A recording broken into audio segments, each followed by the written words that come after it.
was rigging that pot and I slipped and sliced my thumb open. 13th of November. It's definitely getting colder and the weather getting rougher. I mean, it's a lovely, lovely sunrise, right? But the sea's just a bit lumpy. That's because it's got east in it, so it's east, northeast today. Shitballs, you right? Yeah. That was a big one. Our first task is to try and catch some bait. Here we are, catching some scad.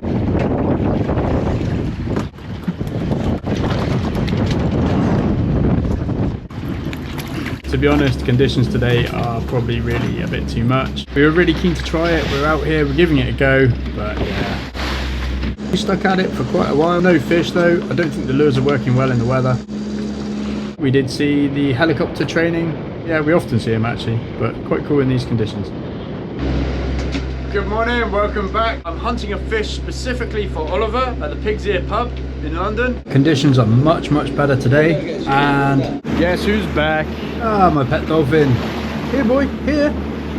We've headed out towards Mevagissey again. We're not even as far as Gull Rock and we've got some tuna feeding in front of us. Birds on the water, great sign. But I kid you not, that was it for the whole day. We were out here all day and we didn't see any more tuna. Brutal. Moving on, next day. Good morning, welcome back. I'm fishing on my own today. My challenge is to get a fish. Fish are getting harder at this time of year. We're having to travel further for them. I'm gonna head northeast and I'm going to find a fish today. That's my challenge. Join me on this little adventure and let's go and get a fish. For some reason that beta engine, that's a low battery alarm. When you start it, you have to run at reasonable revs to get the alarm to shush. Does it every time. Batteries are brand new and they're solid. Good charge on them. See, now it's fine. I can come back down the revs a little bit. Oh well. It is the middle of November. Conditions are due up today. Make sure my engine hatch is nice and secure. I'm out on the boat nice and early. It gives me a chance to get it all set up exactly as I want it while I'm still on the mooring. I'm going to aim to cast off just before first light there. This pink spreader bar is probably my best spreader bar. It's definitely accounted for more fish than any of the others. There is no neat way to put these spreader bars into the bags. You just sort of lay them in and stuff them in the bag and then they kind of pull out with a shake and they're good to go. If you watched our last episode, you'll know that these are our fluorocarbon stingers. If you didn't watch it, you can watch it here. But these stingers, the fluorocarbon has a memory to it, so I'm just pulling them out to give them a stretch so that they're running straight. Nearly set to go. This is the last one now with the tracker bird on it. Life jacket on. Here we go. Really like being out here at this time in the morning. Something kind of crisp about it. Forager's running on autopilot while I put the lures over. No, I didn't fall overboard. I was just getting my coffee sorted. On the hunt, looking out for early signs of fish. Birds, birds, birds. That's what I need. I've decided not to use the outriggers today, and the reason for that is it means I can fish quite a close pattern on the back. So the rods are all working together. And this has actually worked for me a few times now, so yeah, I'm going to try it again. Game fishermen and game fishing skippers will probably know there's more science behind the toe patterns. I'm still learning, I'm just playing with it. Sometimes I feel like it doesn't make any difference and other times it seems important. But without the outriggers, the compromise is that you can't do too sharp a turns when you're towing. So if you're approaching fish and you're trying to get the gear over them, you can't do too tight a turn. I've made it over to the bust, it's just here. We've got fish in the water here. I'm trying to sweep us onto them. So I found my first bust of the day, or first feeding tuna of the day. You can just see some of the birds from it in the background over the water. It's a small amount of feeding tuna. I'm trying to line the lures over it now.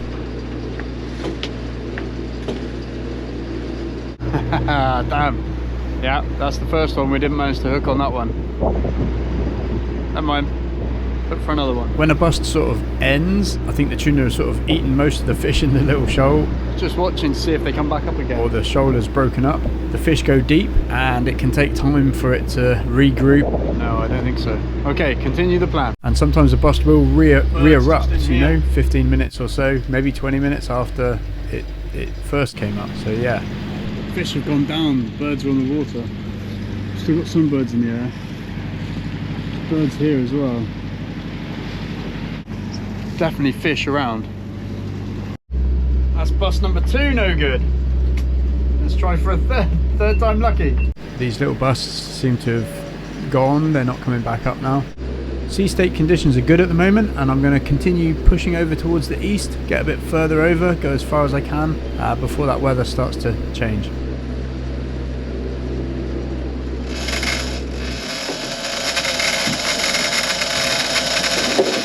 Change of plan, fish on!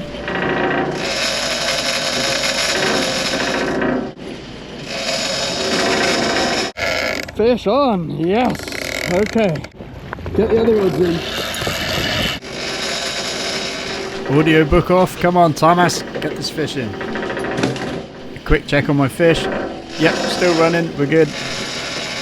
We normally turn the ratchets off to protect them on a running fish, but there's only me on board. I've left it on so I know when the fish has stopped running. Ah, that ramp vibration noise. Man, I really need to sort that out properly.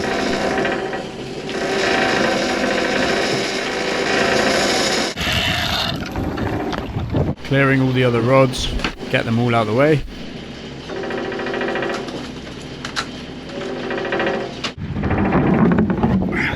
Our fish has stopped running, but the weight's on the rod, so I'm happy with that.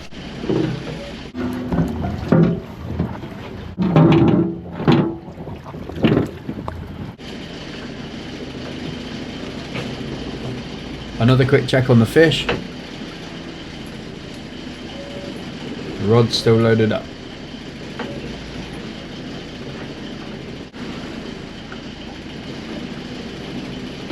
Yes. Fish on at the minute. I'm going to start winding it in. I've just put the ramp in, got the door out, got the other rods out, and now I'm going to work on this fish. Our timer's running. I think it's a bit of a bigger fish, this one. Okay, I've set up the boat, I've got everything ready, and this fish is still taking line. This is our top shot. I've got 200 yards of top shot on here. It's not quite taking us to the backing yet, but it's not too far off. I am going to work on this fish, but I don't want to lose it. Can't gain anything on it at this drag.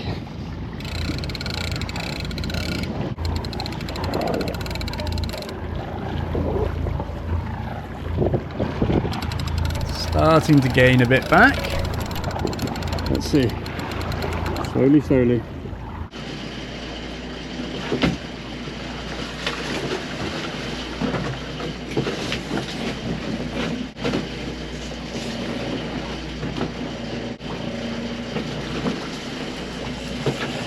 Tight lines, come on, keep the line tight.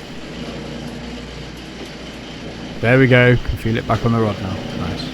I'm on my own today, so I've got to do everything a little bit slow and steady, take my time with it, and this fish is still running. Oh, must be a good one. After that first run, the fish had a pause, and now it's making its second run. That's us onto our braid, it's away. This fish is just going to do what it's going to do now. It's out of my hands at this stage, we just let it run. Wow.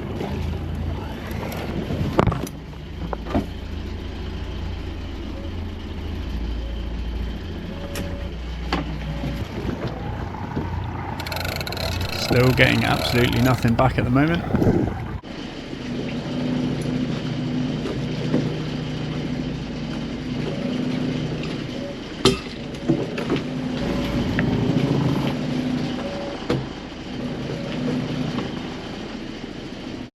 Okay, starting to work on the fish now.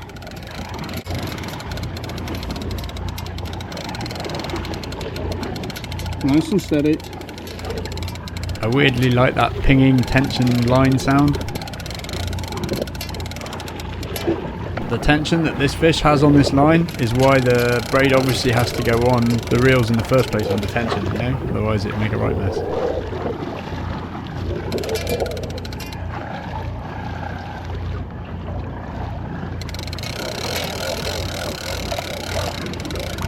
My backing back, me onto the top shot. The big 130 reels starting to bully this fish now. Another strong hold point from the fish, and he's not giving up easily this one.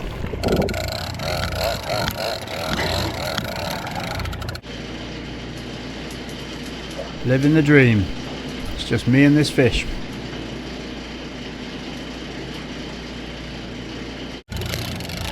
I'm gaining quite a lot of top shot back now.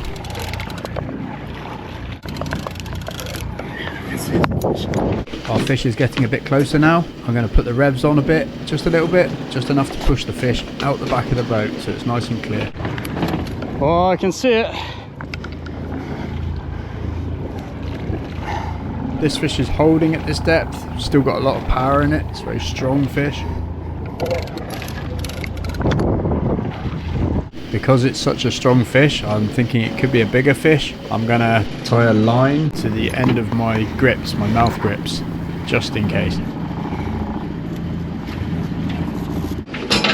Okay fish, I'm ready for you. It's just you and me, let's go for it.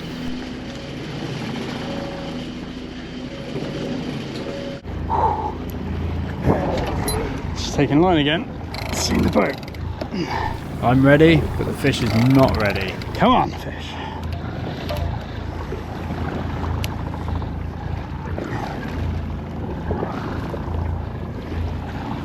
See him out there. Our fish is definitely tired. He's come up to the surface there, but he's still powerful. Respect, fish, respect. But I am going to win this fight.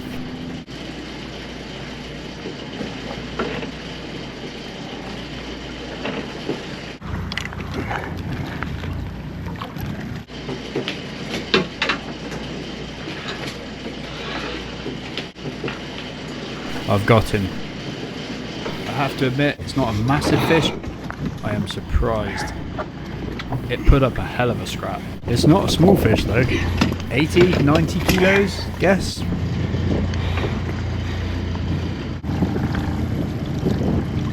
Dispatched and bleeding it. It's taking quite a long time to bleed this fish properly. Yeah, take your time, get it right.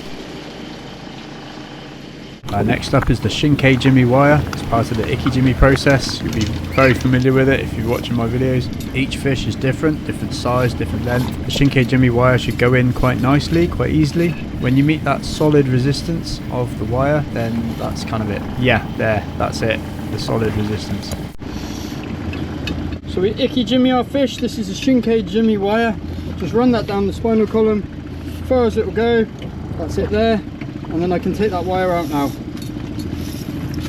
This disconnects the nerves in this fish and it will help keep this meat absolutely pristine, and it will last a lot longer. It will be a lot tastier. This is the correct way, I believe, to treat bluefin tuna. In fact, you can treat most fish like this. So that's the Icky Jimmy spike and wire complete. I've bled the fish. I'm now going to gut the fish and then I'm going to get it on ice in one of our insulated tuna bags. Okay, we get a measurement of our fish off the top of the nose, down the lateral line, 1 meter and 72. 172 centimeters. It's a good fish. That will give us a live estimate of around 90 kilograms, giving us a landed estimate of 77.58 kilograms. Stick with us for the actual weigh-in at the end of the video. Excellent. Thank you, fish. Super pleased with this. Yes, it's been a couple of days since we got one, and yeah, really good fish. This fish has been caught specifically for the Pig's Ear pub in London for Oliver. I hope you enjoy your fish. I'm sure that you will. I'm going to get this fish on ice, get it in one of our bags, get it in a slush ice, make sure the temperature is perfect. This was my stinger for this fish. It's a pink with a slight purple on it.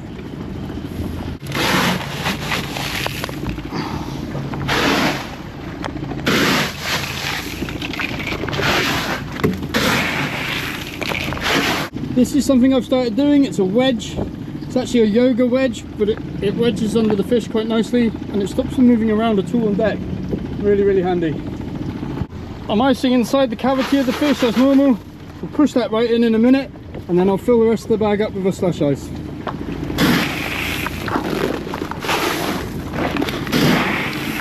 Yes, there we go. Oh, amazing. Very pleased with that.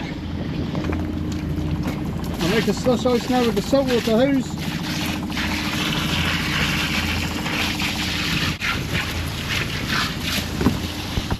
This is the gut's first fish today, weighing a gut weight there, 9.5 kilos. Spattered briars often end up bent after a fish, so you have to kind of straighten them out. In all the excitement of that last fish, I totally forgot to stop the clock. but by the time I got to the clock, after I gutted it, cleaned it, bagged it, iced it, videoed it, measured it, it was an hour. So it takes quite a while to process a fish on your own. It's just hard to get the gear back in the water fast, really. Surprising. I was surprised it took me that long, but it did. It took a while to actually bleed that fish, to be honest, but I wanted to do it well, so I just stuck with what I was doing until it was done. That's how it goes. The weather's definitely picking up a little bit. It's not too bad yet, but I might tuck in a little bit. I am on my own. We have got a bust up here. It looks a good one, and there's actually another one on the other side, or was. So we're going to head that way and try and cross that bust. Let's see. It'd be nice to get another fish today, but one's okay. I'm happy. I'm very pleased to have caught one fish. So let's see. Some fish here.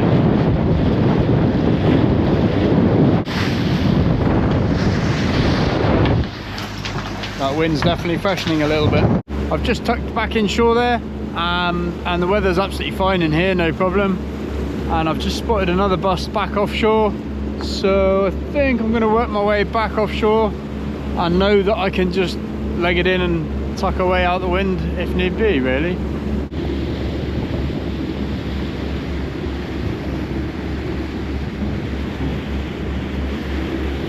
It would be absolutely great to get a second fish today.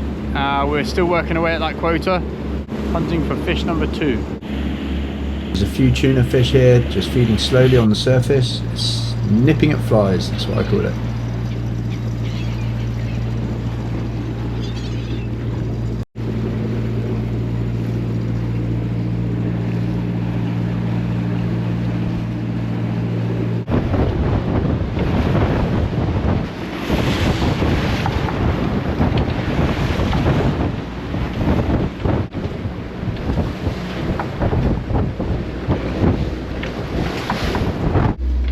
I'm gonna start heading back in. It's probably 2 o'clock now. Yeah, great day, got a fish, really pleased. It's definitely built again out here.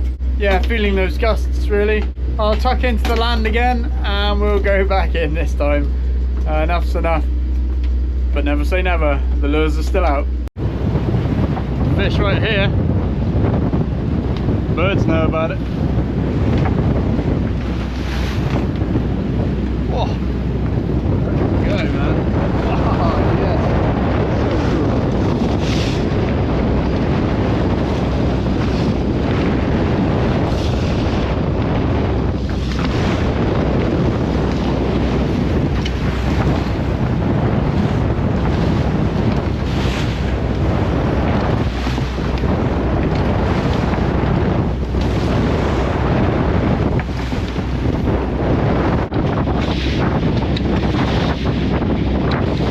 Just on the way home, we've got a lovely band of rain coming in. Whoa, get wet Back on home ground now. Check out the sunset. Wow, it's lovely. Lovely evening. Set off in the dark and back in the dark. That's me back ashore. Time for a weigh-in. Let's see what we got. Pete's actually popped down to give me a hand to weigh this fish. Got to love our basic weighing setup here. Not long got the Helford registered as a landing port for tuna fish, and unfortunately my truck with a crane is at the garage at the moment. Necessity is the mother of all invention. How heavy do you think the fish is? Our estimate was 77.58 kilograms landed weight. What are you saying? Feel free to chuck your guess in the comments, but no cheating.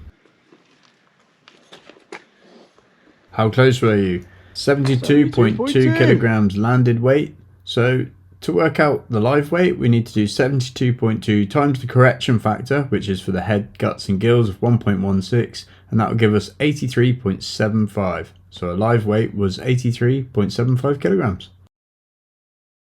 Excellent. Bought by the Pigs Ear in London. I caught it using FH20 Forager, and many thanks to Matthew for helping us deliver it. Thank you for watching this video. These fish are absolutely incredible. It's brilliant to have them back in our seas. We'll manage the stocks carefully and take a moment to really enjoy your fish. It's completely unique.